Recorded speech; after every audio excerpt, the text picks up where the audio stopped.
ಕೋಲಾರದಲ್ಲಿ. ಅದು ಈಗಾಗಲೇ ಮುಗಿಬೇಕಾಯಿತು, ಅನಿವಾರ್ಯ ಕಾರಣಗಳಿಂದ ಸ್ವಲ್ಪ ಡಿಲೇ ಆಯಿತು.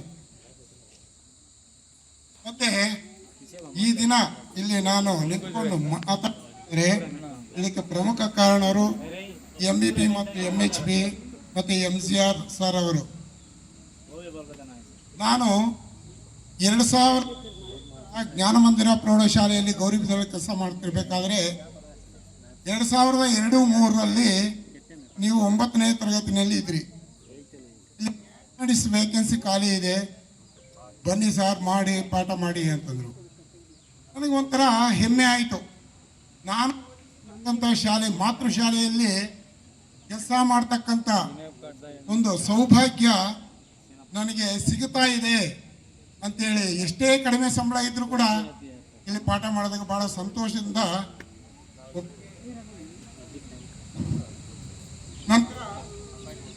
ನಾನು ಇಲ್ಲಿ ಅತಿಥಿ ಶಿಕ್ಷಕನಾಗಿ ನನ್ನ ವೃತ್ತಿ ಪ್ರಾರಂಭಿಸಿದ್ದು. ನಂತರ ಶಿಕ್ಷಕರ ಒಂದು ಮೋಟಿವೇಶನ್, ಅವರ ಒಂದು ಸಂಪೂರ್ಣ ಬೆಂಬಲದೊಂದಿಗೆ ನಾನು ಸರ್ಕಾರಿ ಶಿಕ್ಷಕ ಯಾಕಾಗಬಾರ್ದು ಆಸೆ ಮಹದಾಸೆ ಬಹಳಷ್ಟು ಹೆಚ್ಚಾಯಿತು. ನಂತರ ನಿರಂತರವಾಗಿರತಕ್ಕಂಥ ಒಂದು ಪ್ರಯತ್ನ, ಓದೋ ಕಡೆ ಗಮನ ಹರಿಸಿದೆ, B.Ed ಮಾಡಿಕೊಂಡೆ. ನಂತರ 2007ರಲ್ಲಿ ಅಪಾಯಿಂಟು ಆಯಿತು. ನಾನು ಶ್ರೀನಿವಾಸಪುರ ತಾಲೂಕು ಒಂದು ಹಳ್ಳಿನಲ್ಲಿ ಪ್ರಥಮ ಬಾರಿಗೆ 2000 ಕೆಲಸಕ್ಕೆ ಸೇರಿಕೊಂಡೆ. ಆ ವರ್ಷದಿಂದ ಇದುವರೆಗೂ ಕೋಲಾರದಿಂದ ವರ್ಗಾವಣೆಗೊಳ್ಳಲು ಸಾಧ್ಯ ಆಗಲೇ ಇಲ್ಲ. ಕೋಲಾರದಲ್ಲಿ 17 ವರ್ಷ ಸರ್ವೀಸನ್ನು ಮಾಡ್ತಾ ಇದ್ದೀನಿ. ಬಹಳ ಒಂದು ಸಂತೋಷದ ಔತಣಕೂಟ ಇದು, ಬಹಳ ಹೆಮ್ಮೆ ಅನ್ನಿಸ್ತಾ ಇದೆ. ಎಲ್ಲ ಶಿಕ್ಷಕರು ಹಲವಾರು ಹಿತನುಡಿಗಳನ್ನು, ತಮ್ಮ ಅನುಭವಗಳನ್ನು, ಮಾರ್ಗದರ್ಶನಗಳನ್ನು ಹಲವಾರು ಹೇಳಿದ್ದಾರೆ. ನಾನು ಹೆಚ್ಚಿಗೆ ಹೇಳಕ್ಕೆ ಇಷ್ಟಪಡೋದಿಲ್ಲ, ಯಾಕಂತಂದರೆ ಅವರಲ್ಲಿರ್ತಕ್ಕಂಥ ಒಂದು ಅಮೃತದಂತಹ ಒಂದು ಮಾತುಗಳು ನಿಮ್ಮ ಮುಂದೆ ಹೇಳಿದ್ದಾರೆ. ಈ ಒಂದು ಶಾಲೆ ಒಂದು ದೇವಸ್ಥಾನ ಇದ್ದಂತೆ, ದೇವಸ್ಥಾನಕ್ಕಿಂತ ಹೆಚ್ಚು. ದೇವಸ್ಥಾನದಲ್ಲಿ ದೇವರು ಇದಾರೋ ಇಲ್ಲ ಗೊತ್ತಿಲ್ಲ, ಆದರೆ ದೇವರಂತ ಶಿಕ್ಷಕರು ನಿಮ್ಮ ಭವಿಷ್ಯವನ್ನು ರೂಪಿಸಿದ್ದಾರೆ. ಅದಕ್ಕೆ ನೀವೆಲ್ಲರೂ ಕೂಡ ಚಿರಋಣಿ ಆಗಿರಬೇಕು ಅಂತ ನನ್ನ ಮಾತು. ಹಾಗೇನೆ ಎಲ್ಲ ವಿದ್ಯಾರ್ಥಿಗಳು ಹೇಳ್ತಾ ಇದ್ರಿ, ನಮ್ಮ ಒಂದು ಈ ಬ್ಯಾಚು ಎಲ್ಲ ಸೆಟಲ್ ಆಗಿದ್ದೀವಿ ಅಂತ. ಬಹುಶಃ ಇದಕ್ಕಿಂತ ಒಂದು ಸಂತೋಷದ ಒಂದು ದೊಡ್ಡ ಕಾಣಿಕೆ ಶಿಕ್ಷಕರಿಗೆ ನೀಡ್ತಕ್ಕಂಥದ್ದು ಮತ್ತೊಂದಿಲ್ಲ.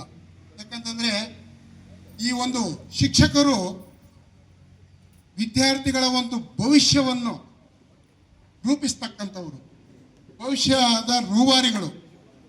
ನೀವು ಯಾವುದೇ ಕ್ಷೇತ್ರ ಆಗಿರ್ಬೋದು, ಆ ಕ್ಷೇತ್ರಗಳಲ್ಲಿ ನೀವು ಒಳ್ಳೆಯ ಕೆಲಸ ತಗೊಂಡು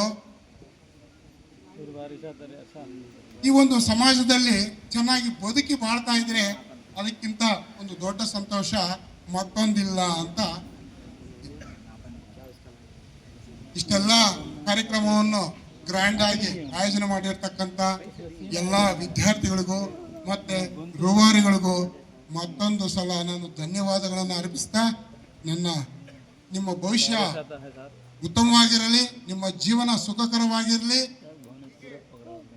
ನೀವು ಸದಾಕಾಲ ಸಂತಸದಿಂದ ಬದುಕಿ ಬಾಳಿರಿ ಅಂತ ನಾನು ನಿಮಗೆ ಆಶಿಸ್ತಾ ನನ್ನ 2 ಮಾತುಗಳನ್ನು ಮುಗಿಸ್ತಾ ಇದ್ದೀನಿ. ಜೈ ಹಿಂದ್. ತುಂಬ ಧನ್ಯವಾದಗಳು ಸರ್.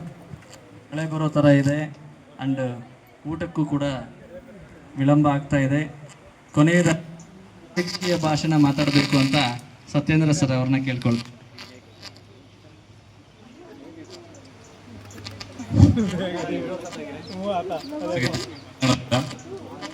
ಮಾತನಾಡೋದೆಲ್ಲ ನಿಮ್ಮ ಗುರುಗಳೆಲ್ಲರೂ ಮಾತನಾಡಿದ್ದಾರೆ. ಸಂಸ್ಥೆಯ ಮುಖ್ಯಸ್ಥನಾಗಿ 2 ಮಾತು ಮಾತಾಡ್ತೀನಿ. ನನಗೆ ಫೋನಲ್ಲಿ ಭಾರತಿ ಮತ್ತು ಯಾರಿರಪ್ಪ ನಾನು ಮಾತಾಡಿದ್ದು ನನ್ನ ಜೊತೆಯಲ್ಲಿ.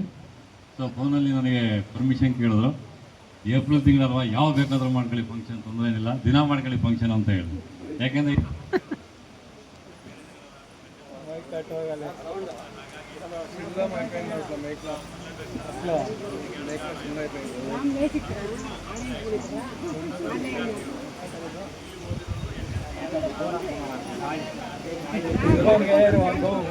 ప్రోగ్రామ్